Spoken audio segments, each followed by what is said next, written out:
Lord, it's me again.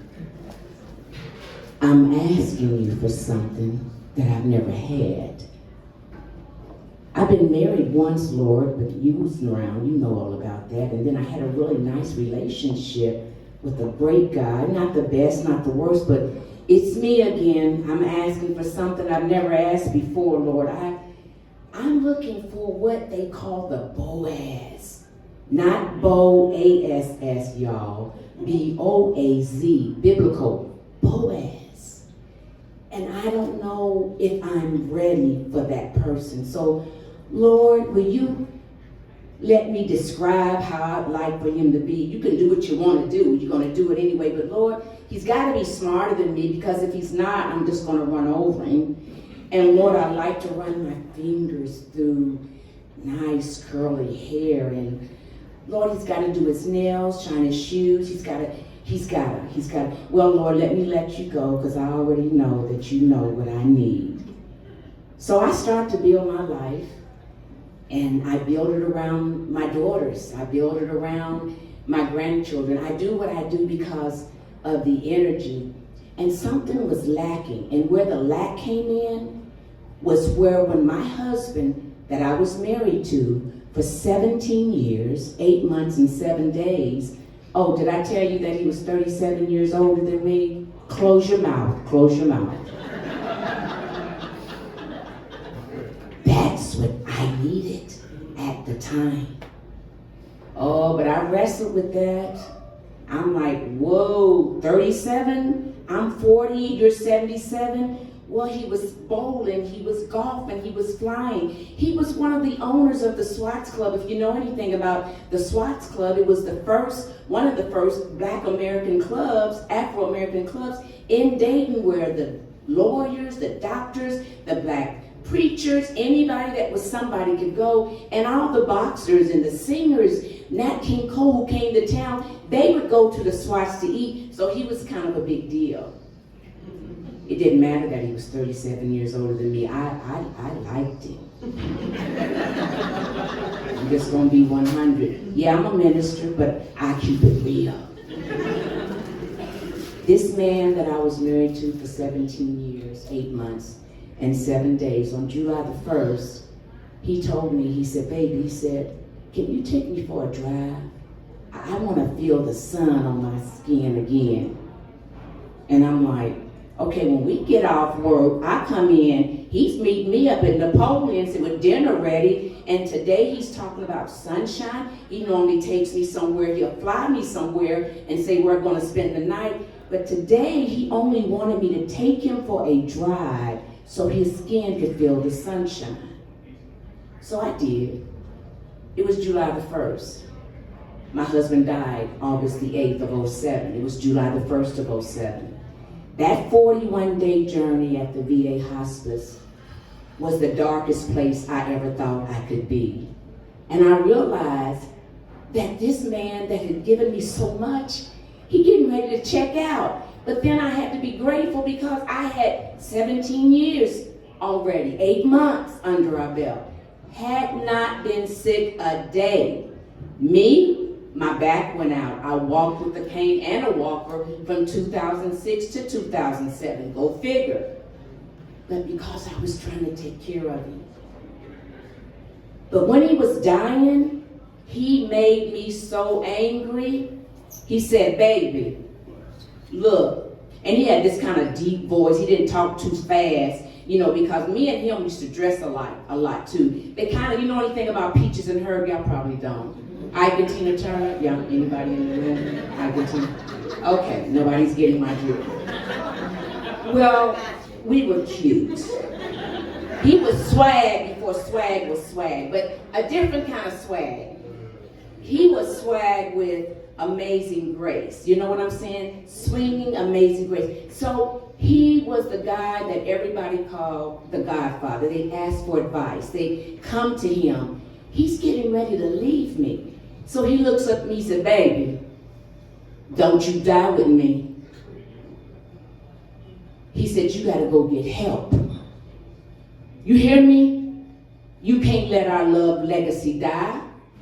Now I'm looking over at Eveline, who was the nurse at the time. I'm like,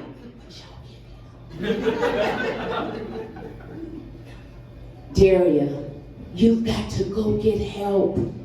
You got to stop fighting your ministry. You got to stop waiting for folks to validate you. You are who you are. Preach the way he gave it to you, baby. You can't let our love legacy die.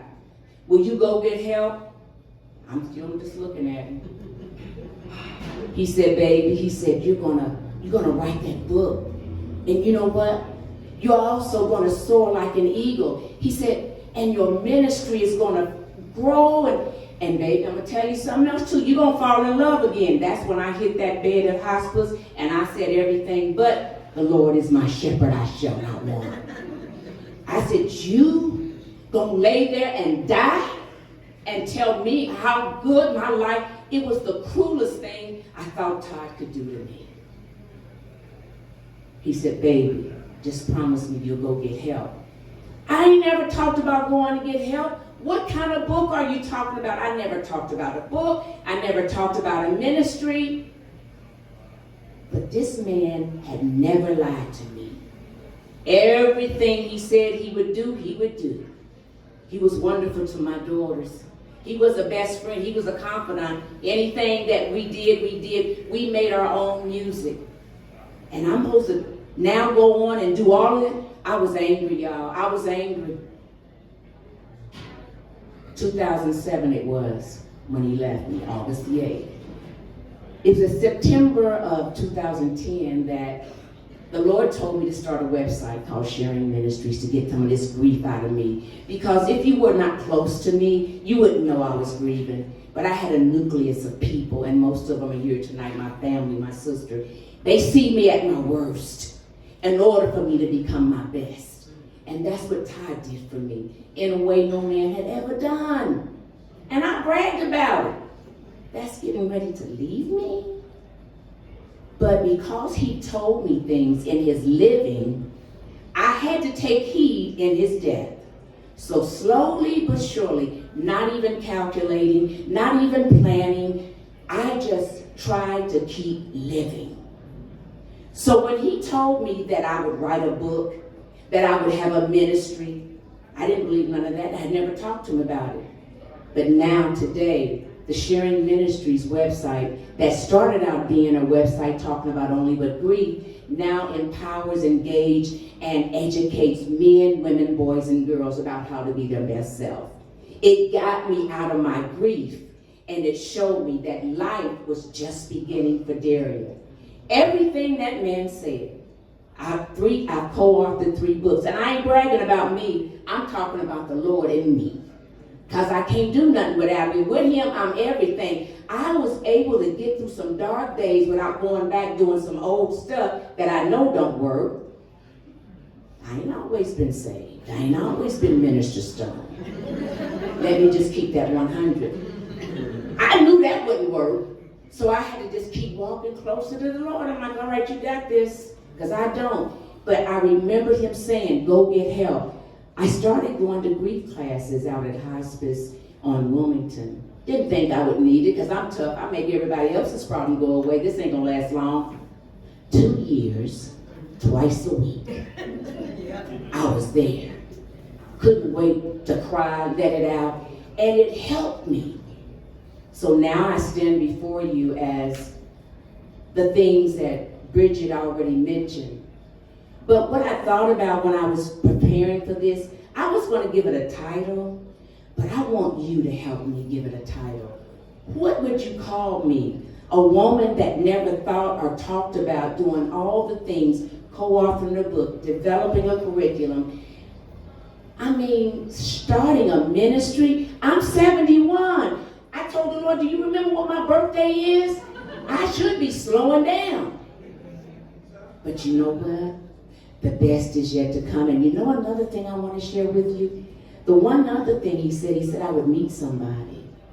He said, baby, you gonna love again. He said, oh yeah, you gonna love again. But the brother gonna catch hell. Because I done raised up a standard and you ain't coming down. I told you he never lied. That brother is here tonight. is my dear special friend, Mr. David Speed Sr. And I want y'all to give him a round of applause. It ain't over till it's over. But what would you help me title my story? We'll talk afterwards. We don't have to talk now. But everything that Todd Stone promised me, he did. And ladies especially, you don't ever want to just dismiss something, because sometimes death can come as a divorce, departure. But if we allow ourselves to never give up, this is what She Never Gave Up looks like. Thank you so much. Thank you so much.